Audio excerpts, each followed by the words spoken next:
സംസ്ഥാനത്തെ സ്കൂളുകളിൽ റാഗിംഗ് വിരുദ്ധ സെല്ലുകൾ രൂപീകരിക്കുമെന്ന വിദ്യാഭ്യാസ മന്ത്രി V Sivankutty. Subject minimum mark ഈ വർഷം 8ാം ക്ലാസ്സിൽ നടപ്പിലാക്കും. 1ാം ക്ലാസ് പ്രവേശനത്തിന് അഭിമുഖം നടത്തുന്ന രീതി അനുവദിക്കില്ലെന്നും മന്ത്രി കോഴിക്കോട് പറഞ്ഞു. അച്ചടക്ക സമിതികളും സ്കൂൾ പ്രൊട്ടക്ഷൻ ഗ്രൂപ്പുകളും പ്രവർത്തിക്കുന്നുണ്ടെങ്കിലും റാഗിംഗ് പൂർണ്ണമായി തടയാനായിട്ടില്ലെന്ന വിലയിരുത്തലാണ് വിദ്യാഭ്യാസ വകുപ്പ്.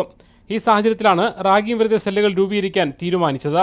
ഓരോ വിദ്യാഭ്യാസ സ്ഥാപനത്തിലും റാഗിംഗ് വിരുദ്ധ സെല്ലുകൾ കൂടി കൊണ്ടുവരുന്ന കാര്യം പൊതുവിദ്യാഭ്യാസ വകുപ്പ് ആലോചിച്ചു വരികയാണ്. ഇതിന്റെ ഘടനാപ്രവർത്തനം എന്നത് സംബന്ധിച്ച് പഠിച്ച് റിപ്പോർട്ട് നൽകുവാൻ വിദ്യാഭ്യാസ വകുപ്പിലെ ഉന്നത ഉദ്യോഗസ്ഥന്മാരുടെ ഒരു സമിതിയെ നിയോഗിക്കുന്ന കാര്യവും പരിഗണനയില്ല.